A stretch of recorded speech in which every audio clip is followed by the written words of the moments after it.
Shalom semuanya. Shalom. Shalom.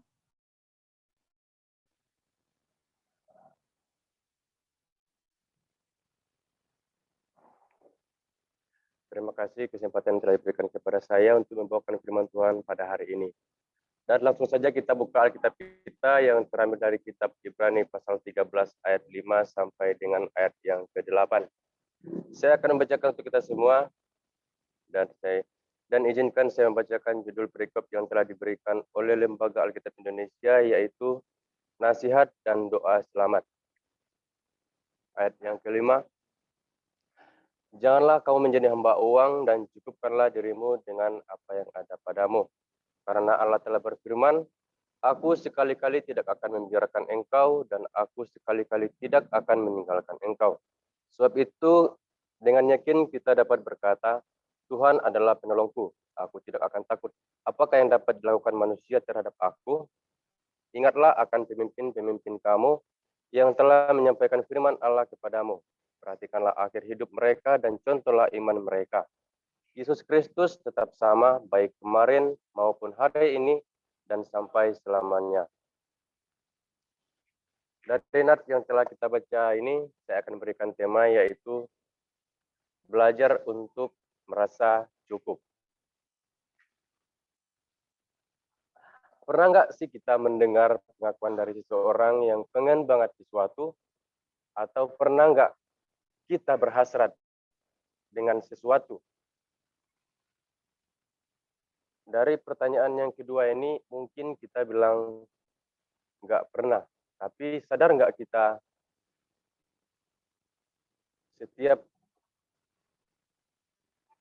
kita pasti mengalaminya.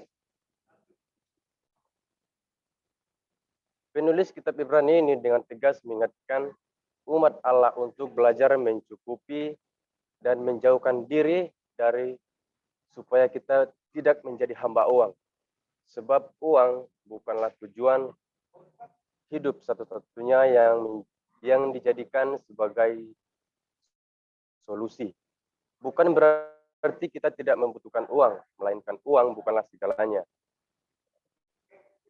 Itu sebabnya kita diperintahkan untuk bersyukur atas apa yang kita miliki.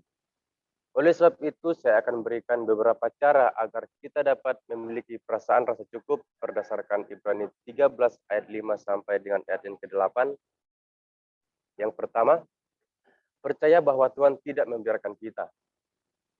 Di tengah kehidupan bermasyarakat dan bernegara, sering kita menjadi khawatir atas situasi yang sedang terjadi, misalnya ekonomi dan ketidakstabilan politik, naiknya harga bahan pokok, dan lain sebagainya.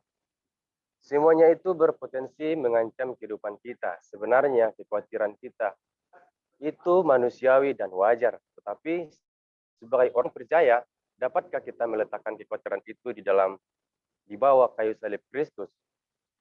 Nah, penulis kitab Ibrani mengajak kita berujar demikian, Tuhan adalah penolongku, aku tidak akan takut. Apakah yang dapat dilakukan manusia terhadap aku? Percaya bahwa Tuhan tidak membiarkan kita. Itu mengandung arti bahwa kita mengandalkan Tuhan sepenuhnya dalam hidup kita. Kita percaya bahwa ketika burung di udara yang tidak menanam namun diberi makan oleh Bapa di surga. Apalagi kita sebagai orang-orang yang percaya kepada Yesus Kristus, bukankah kita lebih berharga? Nah, oleh sebab itu, marilah kita belajar merasa cukup dengan apa yang ada dalam hidup kita dan percaya bahwa apapun yang kita butuhkan, Tuhan menyediakannya karena Dia adalah Allah Jehovah Jireh, Allah yang mencukupi. Nah, cara yang kedua yang dapat kita lakukan adalah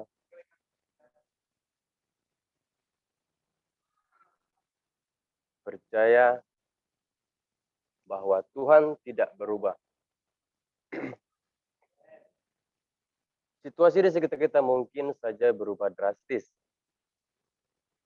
Namun, satu hal yang harus kita yakini adalah Kristus tidak pernah berubah sampai selama-lamanya. Ayat yang ke-8 itu dikatakan. Jika kita memiliki kebimbangan dalam hidup kita harus datang kepada Yesus, maka Dia akan membimbing kita menemukan jalan keluar supaya kita tidak menjadi hamba uang. Kita telah menyaksikan sebagai fakta nyata dan diberitakan secara luas. Kita bisa melihat contoh KPK dibentuk karena korupsi di Indonesia sudah sangat luar biasa. Bukan hal itu juga. Orang-orang yang ditangkap KPK itu bukan orang-orang miskin, melainkan orang-orang yang tidak sabar, orang-orang yang cinta uang. Mengapa bisa hal itu terjadi? Karena kebanyakan orang tidak sabar dengan apa yang Tuhan Yesus kerjakan dalam hidupnya dan tidak merasa cukup dalam kehidupannya.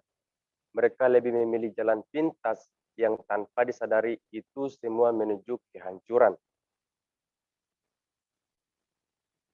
Oleh sebab itu, kita sebagai pengikut Kristus yang percaya kepadanya, kita harus mencukupkan diri dengan apa yang Tuhan berikan untuk kita nikmati.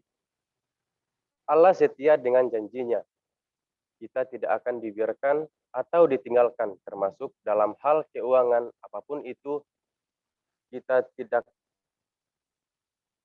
akan kehilangan semuanya. Pasti Tuhan tolong kita. Karena apa? Tuhan adalah penolong kita. Dan Tuhan akan memelihara dan membela kita termasuk dalam hal apapun yang kita butuhkan dalam setiap kehidupan kita. Nah, di sini yang harus kita lebih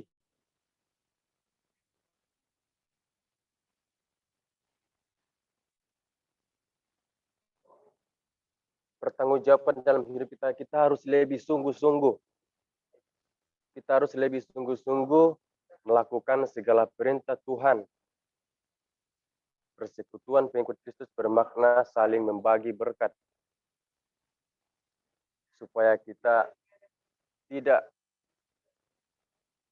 memiliki kekurangan. Demikian juga firman Tuhan pada sore hari ini yang dapat saya sampaikan. Biarlah firman Tuhan ini dapat memberkati kita semua. Dan berbahagialah bagi kita yang mendengarkan firman Tuhan ini dan merenungkan firman Tuhan dalam kehidupan kita sehari-hari. Terima kasih, Tuhan Yesus memberkati.